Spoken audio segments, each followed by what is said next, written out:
So, hi there, Rob. Here we Hello, are Chris. again for another recording of the Proust podcast. I think this will be Proust number 5, won't it? Yes, I think it is. Yeah, we've Yeah. made it to number So 5. we have, which is remarkable. Well, it's remarkable because we didn't even expect to do number 1, did we? Let's Well, that's face it. it. Well, certainly not number The, 2, anyway. the accidental podcast. Yeah. Absolutely. So we have a few things on our little agenda today. One thing is to reflect on that brilliant discussion with Katie Cross about so much more than what we started to talk to, what we thought we were going to talk to her about. Yeah. It started off, obviously, a talk about the nature of church and people who've left church, but it became so much more than that. But before we do that, I guess let's just catch up on a couple of things as well. How you doing? How are things with you at the moment? I can't pretend it hasn't been a very, very demanding last 2 months. Obviously, I had my mum's passing and all that went with that. But subsequent to that, my wife Kim has been ill. And it just seems there's an element of it does seem to be one thing after another, and I am fast looking forward to some sort of normality, whatever normal looks like. Yeah. And we've got a couple of family events in the next couple of weeks, and after that, it's always after that it should get a little bit calmer. But it's always difficult to think that the quieter day is going to come. Yeah. I'm not really sure it ever does. But so yeah, it's been a bit demanding. But hey, you have to shrug your shoulders and get on with it, don't you?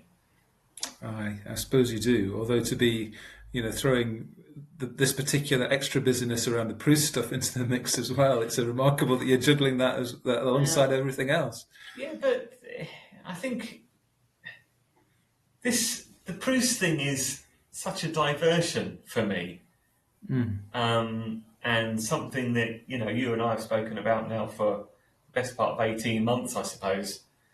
And in many ways, we've always spoken about it being a very natural or organic thing, haven't we? So just see where it takes us, rather than having too much of a plan. Yeah. I think it's clear to anyone who listens that we don't really have a plan. But it's refreshing as well and gets the mind going, and that's a good thing. Yeah. How are you, Chris? Yeah, I'm okay. I'm really a bit tired at the moment as well. I think I've had a really, really busy period, full of lots of really good things. But actually, as a result of that, I think eventually the whole thing has caught up with me a little bit. And some of those things have been, if I list them, might make the listener have the mistaken impression that I do interesting things with my life. It just so happens that I've done quite a few interesting things in a very concentrated period of time.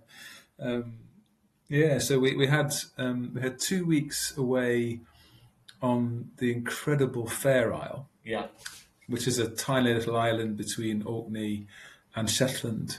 For those of you that may have roughly kind of heard of the idea, but not kind of quite place it geographically. It is the most remarkable place. 50 odd people living on an island 4.5 miles by a couple of miles. Just one of those places where all of the normal kind of taken for granted things of community have been switched around and changed. So nobody owns their own houses on the island. It's all it's owned by the National Trust, actually, who operate it as for the nation, which is interesting because that changes people's ownership and relationship to place. They very much see themselves as of the island, although it's an interesting community as well because there was a large bird observatory there which brought in lots of scientific types, a number of whom have stayed, and the Fair Isle weaving tradition has brought people in from France and Portugal and all sorts of things as well. But equally, there are a lot of people there who, a lot of people, there are only 50 odd There's people only there. 50, I was going to say, there's only 50 in the first place. There are people there who trace their heritage to the island hundreds and hundreds of years, and they genuinely seem to get on, which is interesting. Do tourists go there? I mean, I know It's very hard to get there. So, and particularly the Bird Observatory, which is a large, previously provided accommodation for groups of up to 50, burned down a few years ago. So that they haven't had that for quite a few years, Okay. and I think that's probably had quite an impact on the island. But no, it's a crofting, working, hard, grafting community. But the ownership thing is interesting because our impression after 2 weeks, many conversations, is that people don't have as much to defend. That garden fence craziness that happens, all that thing about this is my patch and your patch is suddenly different. And small communities can be really hard because you're living in close proximity and in a dependency with people who may not be your natural folks. They might not be your tribe kind of thing, but suddenly they are your tribe. So you can't fall out for very long with people in that kind of context. So it was just amazing. We were actually there for an artist retreat. That was the reason we were there. So we did lots of thinking. I did lots of writing, lots of deep immersion in Celtic spirituality. Actually, was the subject of that was the main theme of a lot of the things that I was writing and thinking about while I was there. What a place to. I mean, I'd taken a couple of books, but I'd taken, it's only I didn't expect to go as deep as I did anyway. Okay. To be walking the cliffs and immersed in podcasts and looking at this incredible wildlife and thinking about the oneness of all things. I mean, I just could not describe how amazing that was. I think there's a podcast on its own about your retreat, to be honest. Well, yes. I'm going to have to pin you down on that one. Yeah. A very practical question. Where do they get their electricity from? Oh, well, that's another interesting thing. Everything that they use is generated on the island. They don't have a mains cable to the island. So they have two grids. One which provides heating, so every house has like electric heating hooked up to a couple of big turbines and batteries. Right. And the rest of the electricity is powered again by solar, a little bit of hydro, and the wind turbines. Yes. And that means that people have to get used to using that electricity in a way that's sensible and community minded. Yeah. So you don't put your kettle and your washing machine on, and if everybody has an allocation of electricity, and if you use more than that, then you pay for it. So the costs actually for their fuel is much less than we would pay, but obviously they have to be much more sensible about how and when they use it. Which is again is an interesting lesson for the rest of us in trying to kind of imagine, how we manage our unfolding energy crisis here as carbon fuels are increasingly costing everything too much, particularly the planet. So, and that doesn't surprise me necessarily, because if the island is owned by the National Trust, who are one of their big things is to be environmentally friendly, or and to be self-sufficient. Therefore, their properties to be very as self-sufficient as they can. Now, you would say that, Rob, and you would think that, but there's another podcast to be recorded about the way the National Trust manages land, often to achieve like a stasis of a certain point of history. Grazing on open moor and burning heathlands in the past and all those sorts of things. Yeah. So I think you're right. The language is there, but sometimes the practices are not quite there. Yeah. And I think actually in this instance, they had no choice. I mean, it is they can't. No. There's no other way to get power to the island. Interesting parallel with quite a few Scottish islands as well, who places like the island of Egg, who own their their own island. The community owns the island, and they also have their own grid and use a similar kind of process of managing that power supply across. Anyway, yes, but I could talk about this for a long time because I find all of this stuff fascinating. Yeah. So so we got back, and I started immediately preparing for. I led every year around the Easter, not the Easter, sorry, the May bank holiday. I lead a retreat to a small island. So I went to another island. In this case, it was one of the Garvalax, which is a chain of islands between the Carsey Cliffs on the Ross of Mull and Scarborough. And we basically divide our time into sections of silence and periods of crazy, profane hilarity. Really, the two things are entirely complementary. It seems. Yes, I mean, sure maybe the monks always knew this, but it's certainly what we've found to be the case. That I come back from these islands covered in ticks, aching from laughing, but also having had often the deepest and most meaningful conversations that you could ever wish for. It's such a privilege to be part of them, and I've become such close friends with people that I'm some of whom I only see maybe once or twice a year on these retreats, but we've become that very Celtic spirituality thing, that anamkara for one another, the soul friend kind of stuff, which I think we all need so badly. Yeah, I think there's something very true about what you just said about when you gather a group of people, a small group, and you can get the barriers down. Yeah, and our protection mechanisms, if you like, especially when you go into a wild environment, yes. an environment where the comforts that you hide behind are no longer there. Well, when you've got to dig your own toilet, absolutely. Suddenly, your relationship to your physicality and your embodiment is slightly different. Yes, that is very true. There's no hiding from it. In a group on an island, you say, well, I'm afraid I've got to go. When you say there's no hiding, let's just hope people make some efforts to do some hiding. But yes, I take your point.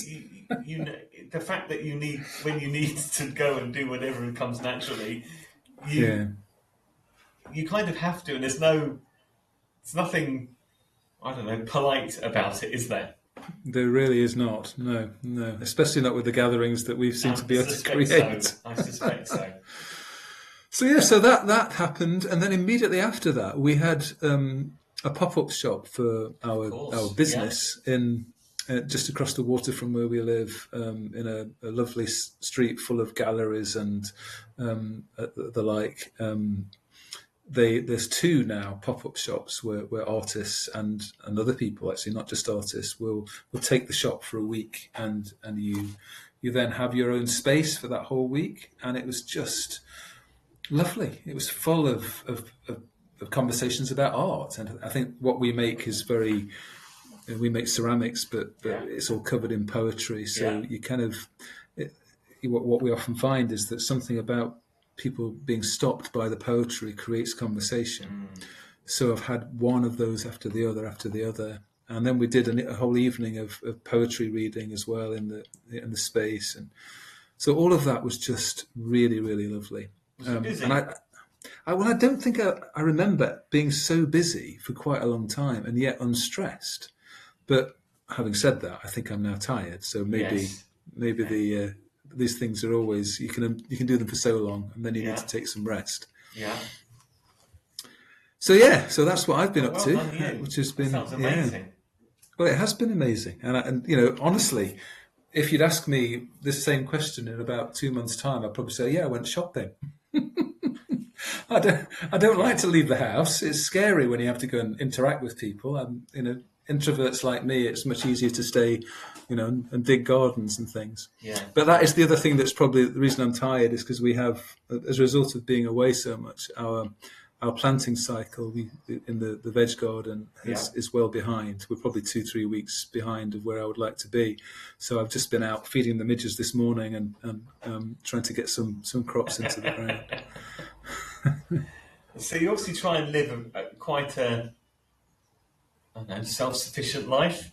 It's not quite the good life for the people of that generation, I suppose. But for the stick handle, yes. Yes, we do. Yes, we do. But I mean, the reality is that self-sufficiency is a hard choice for most of us, because we're so used to not eating seasonally anymore. So, and also we're into the period which is euphemistically called the hungry gap, where the winter crops are now done and the early crops haven't grown yet. So at this period of the time, there's very little left. I mean, there's loads of salads and things, but the starches and the things that would create protein for vegetarians like us are quite limited. So unless as we have done, fortunately, kind of got some things in the freezer, then we would be. We're really as needful of the supermarket as anybody is at the moment. Anyway, enough of me rabbiting on. No, it's really interesting. Yeah. Oh well, yeah.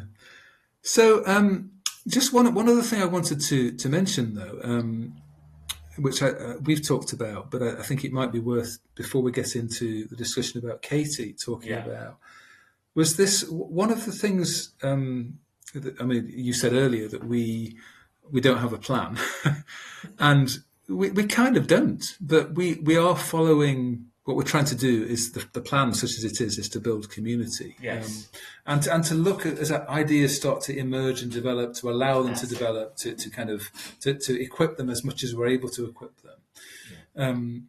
And one of the ideas that came to me a short while ago is that we have made reference to before. Is previously Proust was mainly around producing or publishing things, whether that was music or whether that was books and all the rest of it, or artwork. And we have asked the question and speculated whether what actually the model that we need to be thinking about is actually Proust also being a way to showcase things. Whether that is an online space or whether it's a local space somewhere. I'd been thinking about that for some time, and then had on one of my walks up the hills had this kind of like epiphany moment where I was reflecting on some of the things that I'd done, which I've enjoyed most, which has been mixes of poetry and music and art, and where you create a narrative using those three, or sometimes more than that, different art forms, and how powerful that can be in creating an open spiritual place for encounter. So, in my way, not something that sells God, but something that provides an open space in which people can encounter and make their own spiritual journeys. If that. I'm not. These words never feel quite right. No. Spiritual journeys is always such a twee kind of phrase, but I guess we all know what we mean when we say that. I think so. I think so. So I have at the moment a very rough plan of trying one of these out. When I say rough plan, I've spoken to a couple of people. We've got a potential venue, and at some point in the next few weeks, I'll put out some more information, just saying, look, this is what I'm thinking. This is what we're up to. We'll choose a theme. I wrote an article on my blog, which is thisfragiletent.com. If anybody's not seen that before, if you search in the blog for Circus of the Spirit, I think you'll find it quite quickly. Yeah. So that's the two drivers for that. One is the general Proust thing, and two is the fact that I think this is one of the things that my heart kind of feels pulled towards over and over again is how we share our spiritual journeys, because so often, particularly in our post-churched, as we'll talk about shortly with Katie, kind of world, we individualize everything. and that's both the strength and obviously, particular to point when we're looking at how culture is shifting, a massive weakness that we lose the collective, we lose the way that we add power to one another, and we lose the way that even sitting and reading poetry together is different to sitting and reading poetry on your own. It's the same. Sitting and listening to music together is different to listening to music on your own. Yes. Both of them are wonderful, but they have a different part of ourselves, and I think they affect a different part of our brains and a different part of our psyche as well. That's really interesting. People do these things. They have listening parties, don't they? Well, they'll listen to the new release of some group or something, and now you say that, I can see it being actually quite a powerful thing, where because you when you're in a group and you intentionally do something, even if it is reading, then you are bound to talk about it, aren't you? Or there'll be an output of some sort. You're bound to talk about it, and creating that space where you talk about the effect that something's had on you. Even if it's just, as simple as I like that or I didn't like that, but then you start exploring why. I guess that's why people like book clubs, is it? Is it why people like book clubs? Because they get to read things that they probably wouldn't normally read, but then they get to talk about it, and other people help them understand it if they found it a bit confusing or missed themes and so maybe at some level it deepens the experience as well. Yeah, I'm sure it does. I think doing anything slightly intentionally with a group of people is bound to, isn't it? You're going to be more engaged because there's a certain. It shouldn't be a pressure, but a certain obligation to be involved. Yeah. Oh, I can hear music in the background. That's my daughter who teaches fiddle is doing a lesson in the study next door. Yes, it's drifting through, is it? Yeah. Oh, it's marvellous. It's absolutely marvellous. So I suppose that one of the questions about that, though, is how is that, or is that any different from what we would have done previously in the old alt worship world, or in creating, back to the labyrinth? It was just that, wasn't it? I mean, people were making individual journeys through a labyrinth, but the fact that they're doing it in a time when other people are also using and sharing that space, Yes. And I think probably not. No, I think in some senses it's exactly the same. The only difference, perhaps, is that it seems to me we are trying to do that in a way that's not selling membership to any particular organisation. We're not selling anything. We're encouraging one another to go deeper. That's what's in my head. Yeah. And also we're equipping those people who might have a gifting that would facilitate that deepening through art. We're looking to find ways of giving them both an excuse and a reason to use those talents for collective good. I think that's and maybe, as we say, that was always what Proust did, but in the past. It was almost like, those things were happening anyway, so therefore the materials were published on the back of what was already happening. Yeah. And it is entirely possible that those things are still happening and there are resources still being produced that we're unaware of. But my feeling is we're in a different phase now, and I don't know. Yeah, so I guess for me it's about trying to create the spaces as well, and the community around the spaces, as well as just gathering the resources. But I do think some of the stuff that came out of Proust, or the Proust community,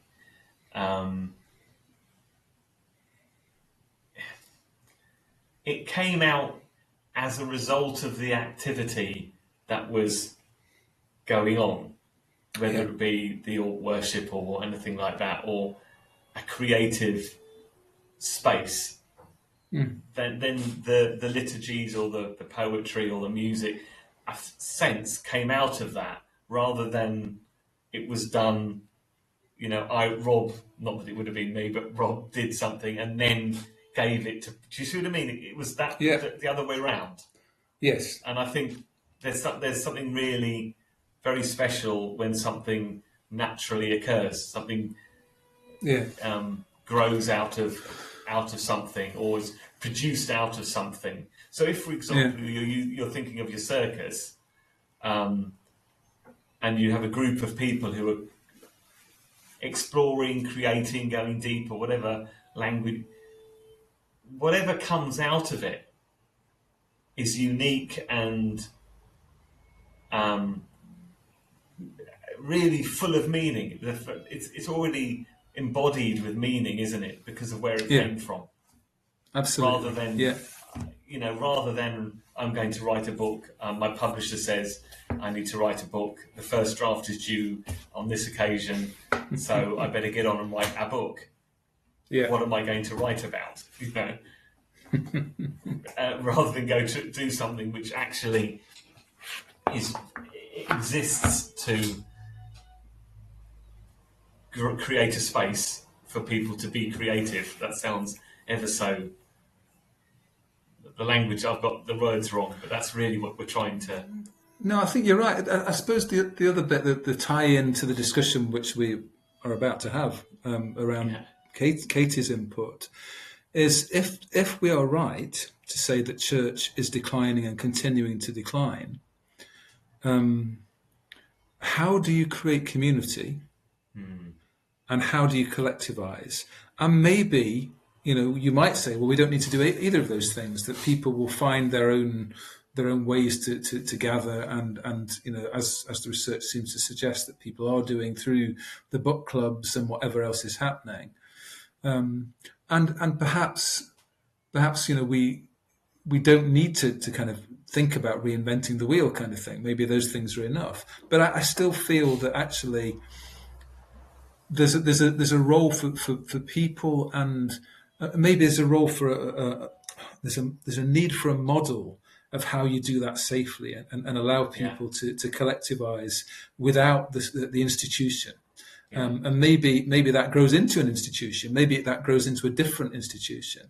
Or maybe it just it allows kind of a bridging into whatever is happening next. But I still think that because we're in a further declined in terms of organised religion situation, even than we were when Proust first started, that maybe that might be an important component, is to create spaces that are safe, that are curated in a way that allows people, allows people to feel included and safe. Yes. And to develop art that complements that space. Yes, I think that's what I always got from Proust. It felt like you were surrounded by people for who took part in the traditional or the normal expressions because that's what you did. But on the other hand, you truly valued other and different. The other and different stuff was so important. Yeah. And helped you, as you say, go deeper, stretch your understanding of things or your appreciation of things. Yeah. Okay, well, I suppose that we're half an hour in and we haven't talked about the podcast now, have we? But I mean, I think it's really interesting to see how this will unfold. One thing I would say is that as a way of making this available to community, the other thing that I would love to do is to somehow live stream whatever our experiment is. And maybe even think of some ways that you include people that aren't physically present. Anyway, I don't know whether that's going to be possible because that depends on a skill set that I don't have. So, but we'll see how that unfolds. And certainly I will I will keep us informed on the edges of our podcasts that have been recorded. And also, if people are interested, I'll probably describe some more bits of the journey on my blog as well. 2 or 3 months ago, you didn't know how to do a podcast. That's true. Still don't. but people have heard it, so... Anybody who listened to the last podcast will hear at the end of the podcast as Rob saying something like, "Is it switched off now, Chris?" And I think it's important to leave those things in. Well, yes, absolutely. Okie dokie. Should we talk about the last podcast then? Let's do that. About it for 20 minutes or so. I thought, can I once again say thank you to Dr. Katie Cross for sparing an hour or more of her time. I thought it was a fabulous podcast and just personally so interesting. And she made a subject so accessible, and she was so approachable. It was, I felt very, very excited just simply by being able to have that conversation. Yeah, fabulous.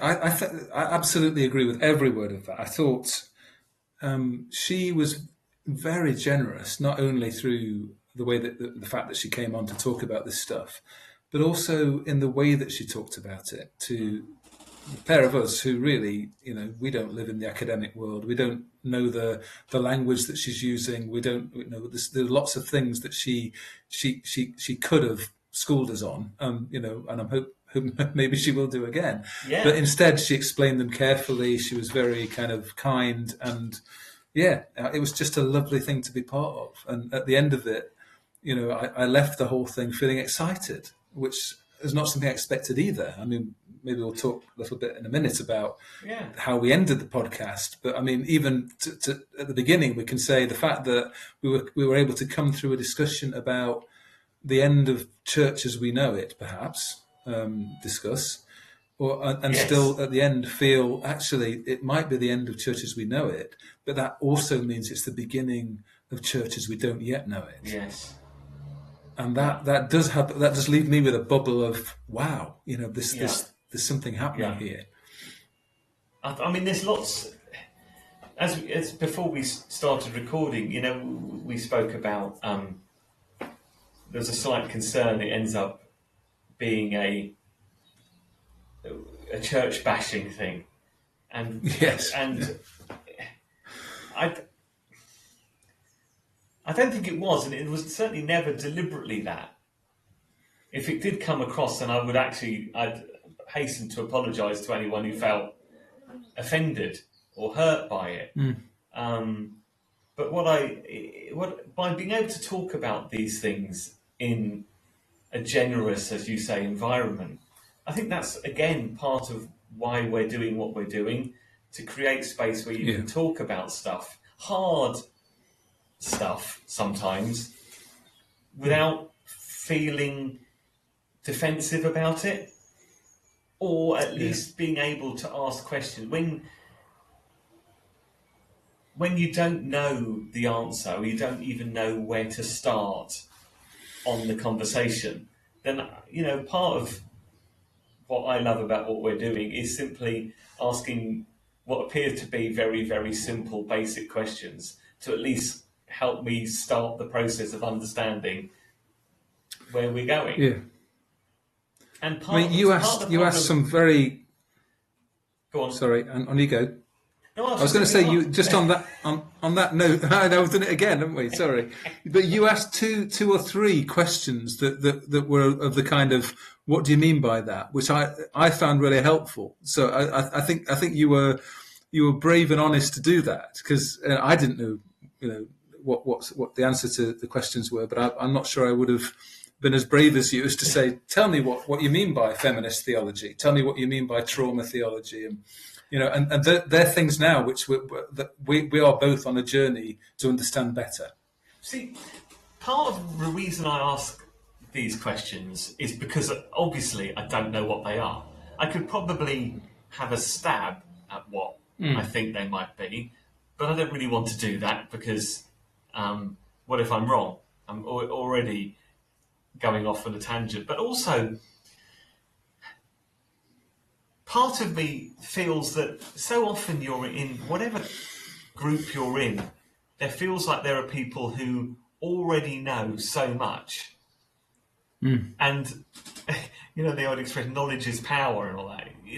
If there's an assumption that everybody knows a certain amount about the subject, and there'll be some people who genuinely will be sitting there going, I don't have a clue what you're talking about. This is completely outside of my knowledge or experience. But you're creating an environment where I daren't ask because everyone seems to know, and I feel like I'm the only person who doesn't know. And as a consequence, I already feel outside of this. And I don't feel like there's space to ask the question.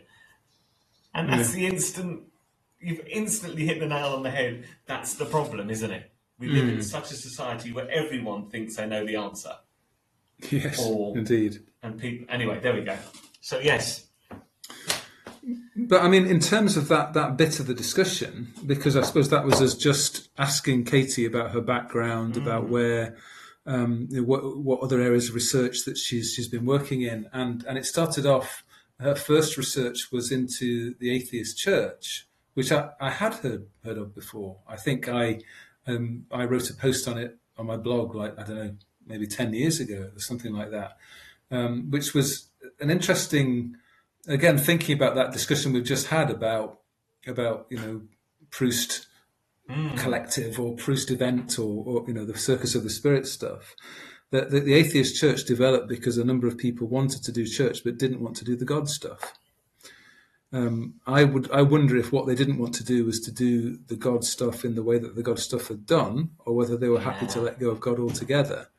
But that was Katie's first area of research. That was her PhD research, I believe. Yeah, I think you're right. Yes. Yeah. That's another really interesting thing. Does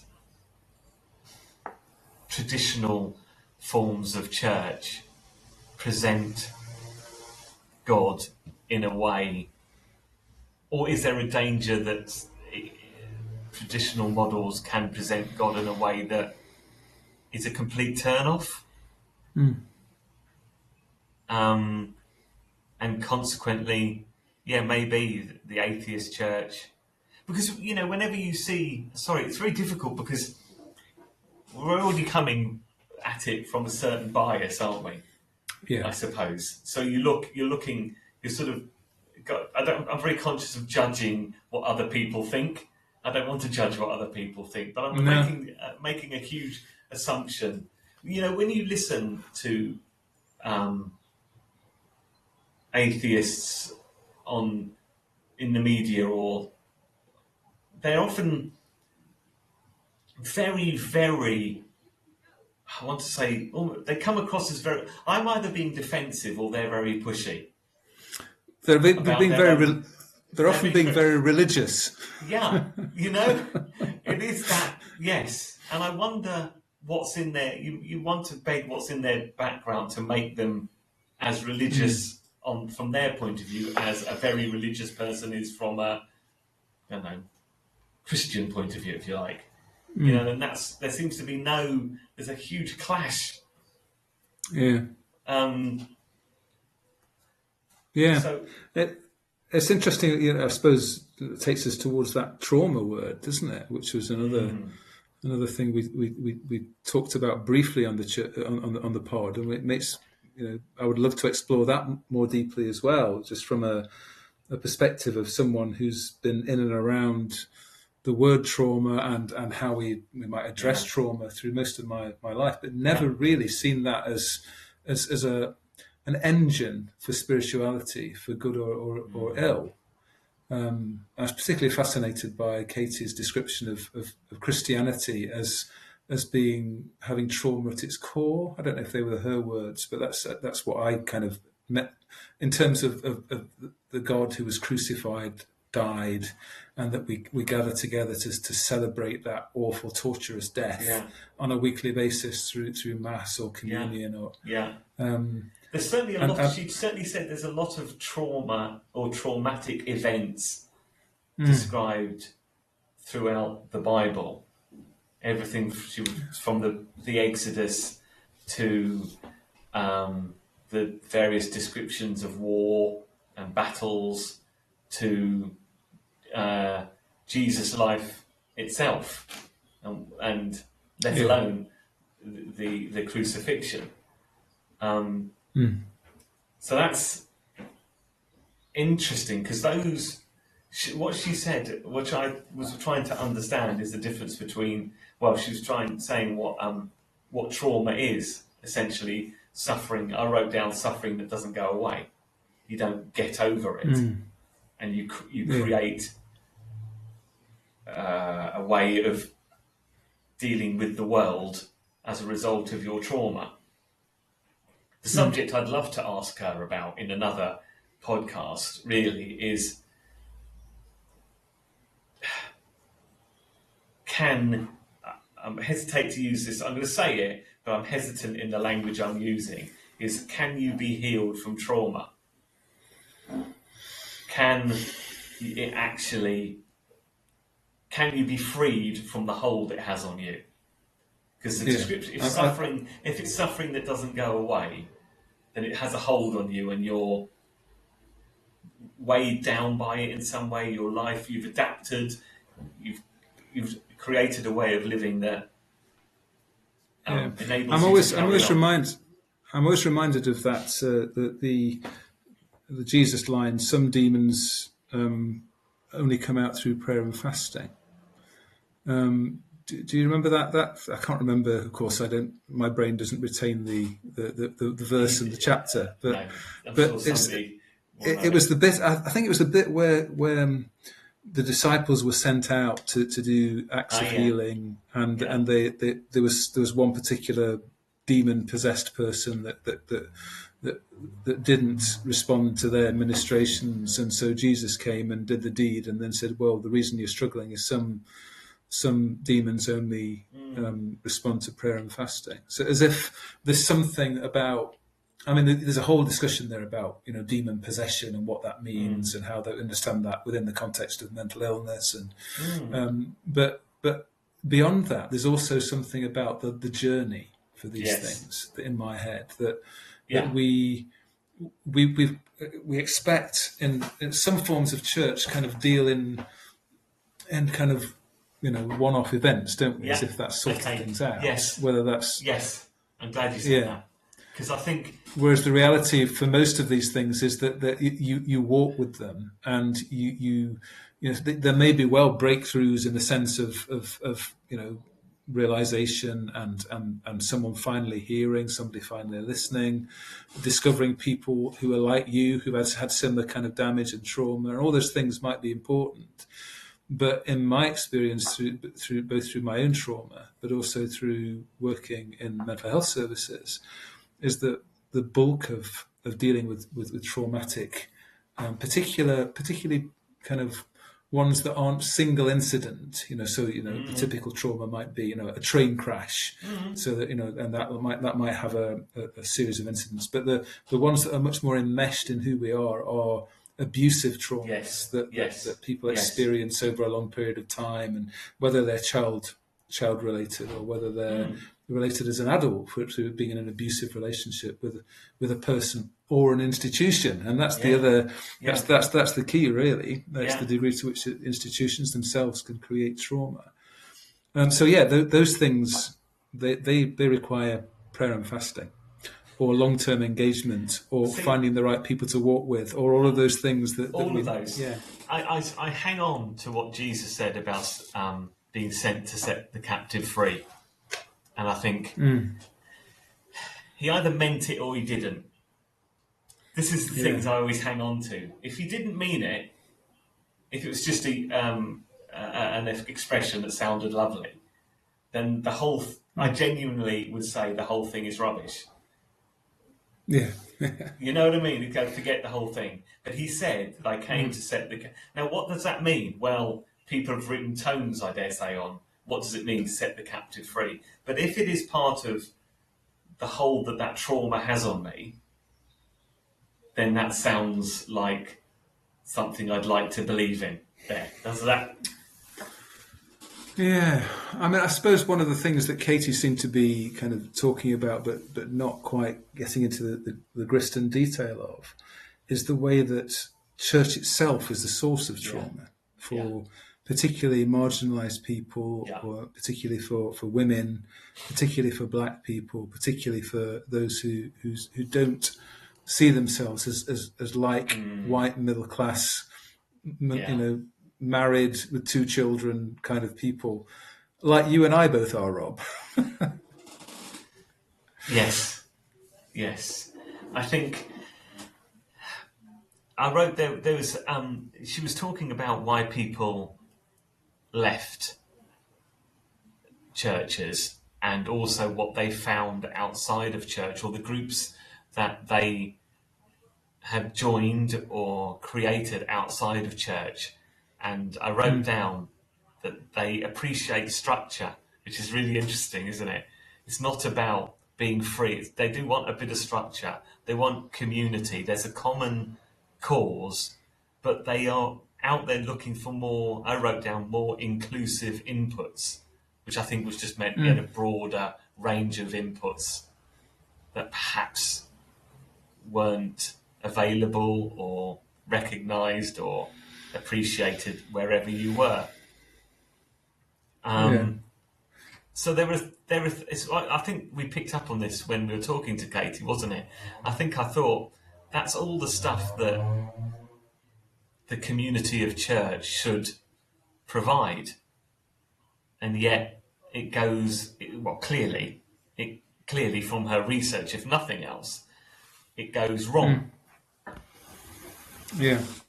Well, one of the other questions we briefly touched on was the birth of Proust in the kind of emerging church discussions and the old worship discussions. It was arguably very white and very middle class and very male led. And I've thought a lot about that, both before and after the chat with Katie, and have often felt very conflicted about the whole thing, because I know who my friends were and they're lovely, and the fact that they're male or female is almost immaterial to me. But I have to acknowledge that because of who I am. Sorry, we'll just let your Lambretta friend drive by. I assume it's your end, not my end. I think it was, yeah. Yeah. The fact that I felt comfortable in those environments. The fact that as much as I ever do. I mean, I'm uncomfortable in most social environments, to be honest. But the fact that in many ways the barriers that I experienced to being there, and the assumptions made about me being in those spaces as a white male, having something that was both worth saying and also worth listening to in a way that other people would not have experienced.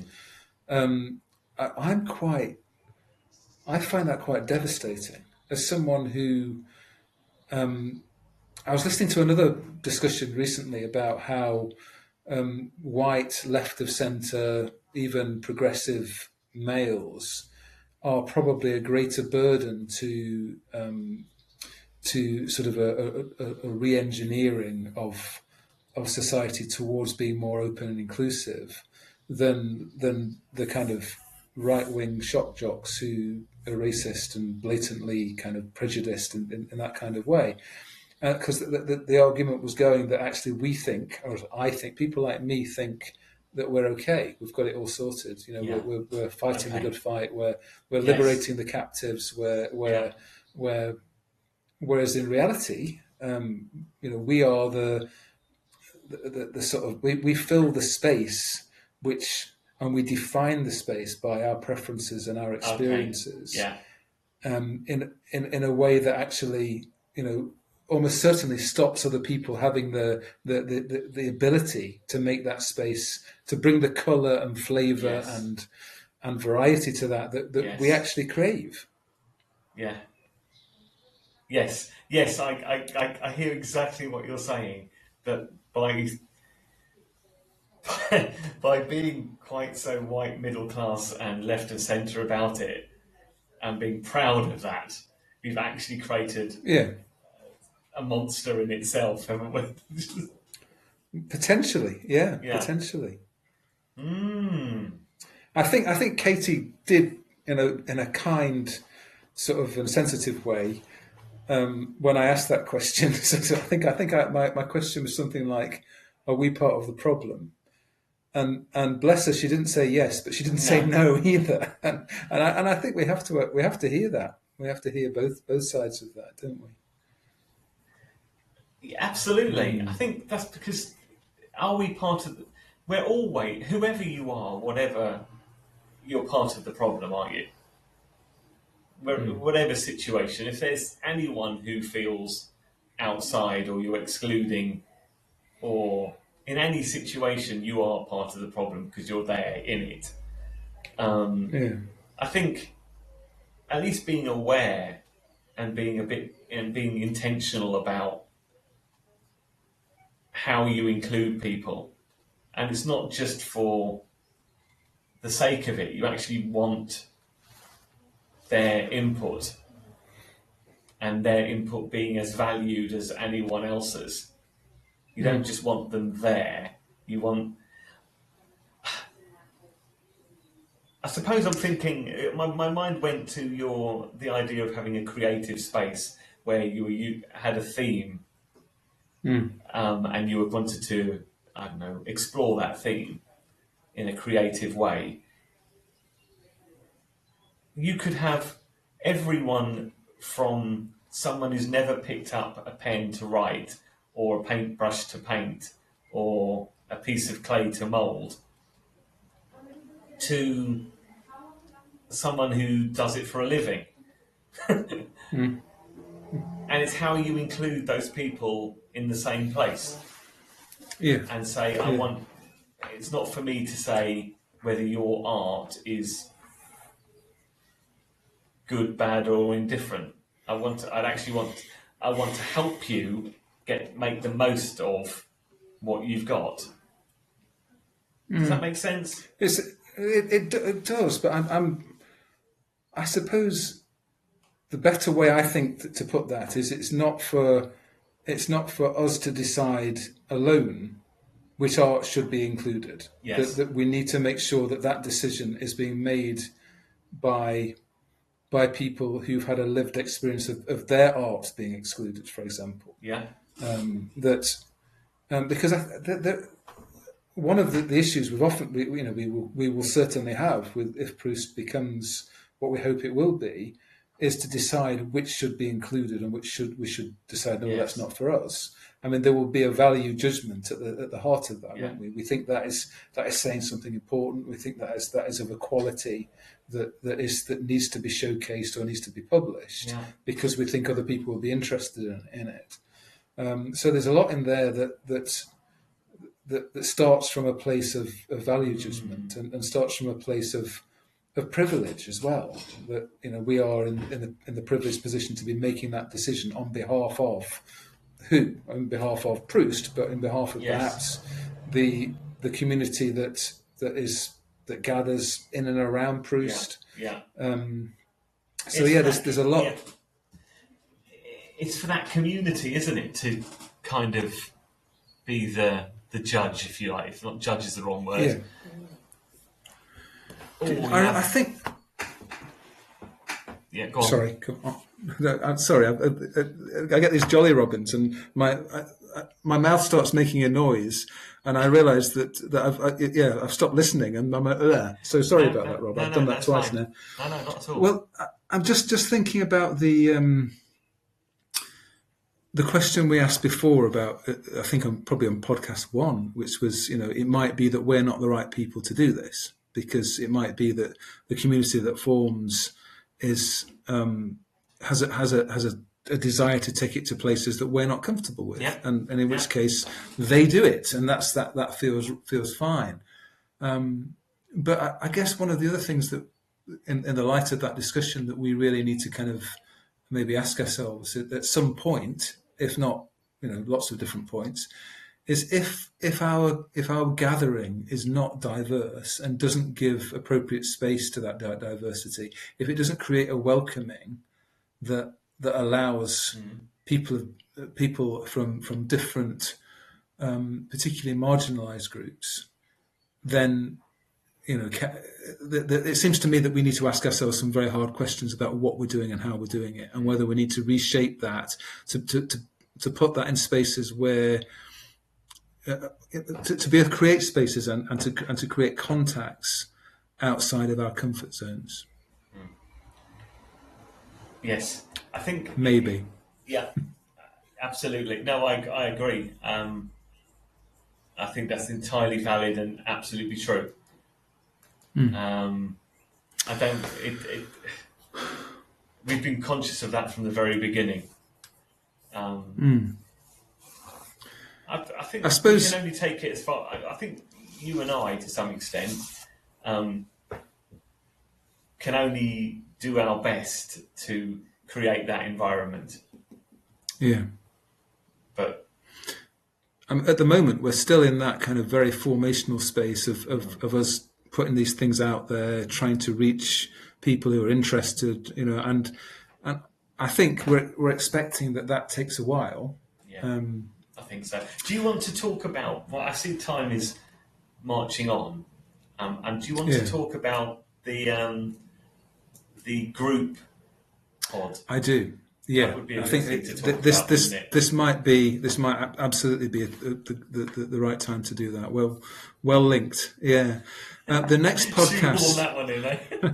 Yeah, well done. The next podcast that we're going to record, which will be, I think we've decreed the time of Thursday, the 7:00. So next Thursday, a week today at 7:00. There's already been a shout out on the Facebook group to see if, but obviously we would make that invitation beyond the bounds of that Facebook group at the moment. If you're really interested in where we've got to so far, if some of the things have chimed with your own journey, and I guess in the light of this discussion, particularly if you've previously felt excluded from this kind of conversation for whatever reason, we would love you to be part of a group chat that we will record and just put out on this podcast. My current plan is that we record that using Zoom, because there's a bit more flexibility in terms of the way that we can share documents and details and things via Zoom than there is by our podcasting software. And what we'll do is we'll have a series of questions and we'll just talk through them. And already we've hit the problem. There's a couple of people in the Facebook group who are in Australia, and if we have that podcast recording at 7:00, that means it'll be 4 a.m. at their time. So I've kind of suggested it'd be really interesting to do a recording with them, just from how does this look from an Australian point of view. Particularly, I mean, in some senses, you would think that they would have some interesting things to do from an Indigenous kind of Australian perspective as well, and how some of these discussions around spirituality and exclusion and inclusion are playing out in Australia, of which we know that discussion is polarised in the way that it is most parts of the world. So so if you're interested in that, then just drop us a line. You can do that by various methods. You can find us on Facebook. You can find the Facebook group itself, which you would love to see as many of you involved in and using as a method of chat as well. Yeah. And also we would, if in doubt, you can use my blog, which is thisfragiletent.com. There's loads of ways to contact us, so please do that. And we really want to make that chat as just as reflective and as where are people up to, kind of as we possibly can. Good. Is that did I say everything with that? I think right. I think so. I think that sounds good to me. Just before we kind of wrap up the this pod then. Just two questions, two points really that I would want to is just to kind of give a bit of space to. One is that one that you already mentioned about were we too hard on church? Because in the discussion, I felt like I was at one point. You during the discussion, you tried to kind of bring a slightly more reasoned perspective, I think, and I can't remember what words you said. It was something like, "Well, hang on, this makes me really sad to see the decline of church, and is this actually fundamentally about bad people in the mix that are creating these traumatic separations?" And I said, "Well, no. I think it's. I think institutions can also bring that damage," was what I said, but. I mean, how do you reflect on that discussion now? Yeah, I think it's both and. I think an institution, whether it be a community group or a business, can take on a personality, does have a culture, and the people within it can reflect that culture for better or worse. I think ultimately it is an individual or a person who says the thing is the final straw, if you like, to someone, which causes hurt or suffering, or at worst, does something which creates trauma.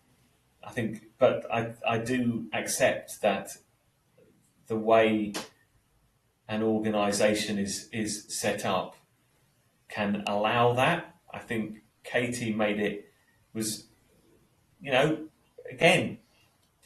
drew my attention to the fact that it is very patriarchal, very male dominated, very white, very, all of those things, the traditional church. I know there are always exceptions to everything, and we're making general observations. And if these things are deeply embedded in an institution, and they are deeply embedded. They've been there for hundreds of years. This particular approach, then. Yeah, that would suggest that is. I mean, when we asked her, she said she thinks that the thing needs to fall apart. You asked the question, does it just need renewing or reforming? And she sort of hesitated, I think, to the point where she said, "Well, I'd rather think it needs to fall apart or be taken apart, be dismantled." I think she said something like, "I'm not frightened." Or something like that. If it did, and I think that actually made me sit up. Sit up and take notice. One of those things you go, "Oh, really? Is that what would it be like if the traditional model is no longer there, or does church need to do to break that down? I mean, really break it down." Yeah. It's interesting because that point where she said that, I felt a real kind of relief, because it felt like so much of my church experience in the last 30, 40 years has been pushed in the direction of saving church for the sake of saving God, almost. That was our job, was to kind of somehow sustain the institution of church by bringing people to the door, by filling the pews. The ultimate kind of thing that we longed for many a year was this thing called revival. Which is when the pubs would empty and the churches would be full. And I mean, what we would do with them when the churches were full, that's a whole different discussion. But that was what we prayed for. And even worse than that, it was like the revival hadn't happened because we hadn't prayed hard enough. Yeah. So somehow it was our responsibility and our fault to bring on this kind of this event where churches were finally vindicated and finally proved right by a God event. So to hear someone like Katie in the wake of all that, the wake of the different attempts to sustain and make and refresh and bring new flavors into church, to hear her say, "Well, I wouldn't be sad to see it go." Yeah. It was both. I mean, oof, yeah, there was a real. She was vocalizing something which I had been allowed myself to think, but hadn't actually said. Yeah, I think. Yeah, that's it.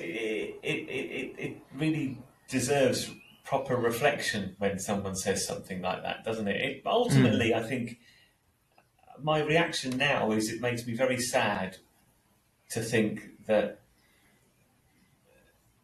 we are, whatever community we're in, to be honest, we can sometimes be very careless with the person in front of us. And I think it doesn't matter whether that's work or church, frankly. Do you know what I mean? We can be so caught up in what we're doing and what we believe that we hurt the person who's sitting right in front of us. And actually, it's probably, maybe it's just somehow even worse when that happens in a setting where it really, really shouldn't. Does that make sense? It does. It does. I mean, and I think my reaction is sadness that we allow that, and we don't stand up more strongly. That those people we don't stand up strongly enough against that sort of behaviour. We for too long accepted it, let it go, said, "Oh, that's just the way Rob is," that sort of thing. He doesn't mean it. Well, he bloody well said it. Sorry, what I mean. Yeah, although my impression from the discussion with Katie as well is that there have been lots of people that have left church through woundedness and through the patriarchal, exclusive, white nature of an institution, through frustrations with doctrines that seem to penalise people of difference, whether they're blacks, black people who were enslaved in the past, or much more recently, people whose sexuality is different. And we can't get beyond the hold of the theology, which kind of pushes us towards an unloving position. The two things. Sorry, on you go. No, you're not. No, she said that those who have left the church is a very diverse group. Yeah. Which makes me wonder if you can put the other opposite side of that. Then that suggests that those who are left are less diverse. Do you see what I mean? I wonder what research there is about that. I wonder whether that is true. I don't know. I mean, I'm sure somebody would be able to tell us. But and then she said that we don't, or we need to, give people credit for their own intelligence. And I thought that was really quite revealing. That people are very capable of going out there, and it's even more so, I suspect, in this day and age where you can get information or you can get different voices or inputs very easily. But giving people credit for their own intelligence to go out there and to meet people or do things, I think it's got to be so important. This is where we start to turn from the sadness that I guess you referred to, and I also feel still, about the ending of something that has been vitalising and precious to me in the past, which is the formal church reform. The end of which we still see happening apace, towards so what? What does that mean for people's journeys now? How do and I think you were right. I think the phrase was, well, we need to give people credit for.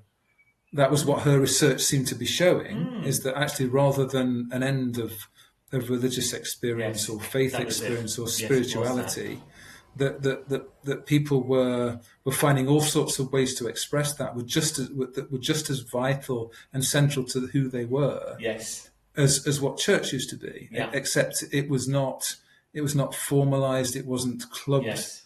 in the way that the church becomes a club. It was much more perhaps ephemeral and free flowing, and probably more suited to the way our culture is heading. Perhaps I don't know. But I suppose you also said recently or earlier, just in terms of we all have friends who are still working hard within church. I've had at least 2 or 3 conversations of that ilk with friends of mine who are ministers in the last couple of weeks, who are just lovely people, and they're she said just, that lots of my. She said I've got lots of friends who are in friends who yeah. Yeah. And I That's know right. I've got friends who are ministers as well, and I know how hard they work, and I know how they care for the community that they are bound to, if you like. I know that they put their heart and soul into it, everything. And I suppose what I would want to say to them, if any of them are listening to this, is that I personally deeply value what you do. That I love my friends deeply who are still putting themselves in that difficult gap and going again and again to a situation where they're trying to help an often aging remnant of people that are just trying to form community that matters and that is meaningful, within or without of the institution of church. And I certainly know ministers that are active in both areas. But also within that context, it's not that's not a job that needs to be done. It absolutely is. But, there is this still open question in my mind as to whether we can ever look to the next in the old, whether the old can actually ever fully birth the next. The old perhaps at best can respond to the next. Or in some cases, the old has to get to a point where it's so dysfunctional that the next is the only logical step beyond what was already happening. Perhaps I don't know. There might be something. Isn't there something that in the Bible about you can't pour new wine into old wineskins? I believe there is. I believe there is something in the Bible just about that thing. Yes, they do. They do. But maybe it's true. Maybe it's true. So one final question for both of us then is what do we think this means for Proust? That discussion, with Katie. What are we? How is that? Or do you feel that has kind of shaped our thinking around Proust and it at all?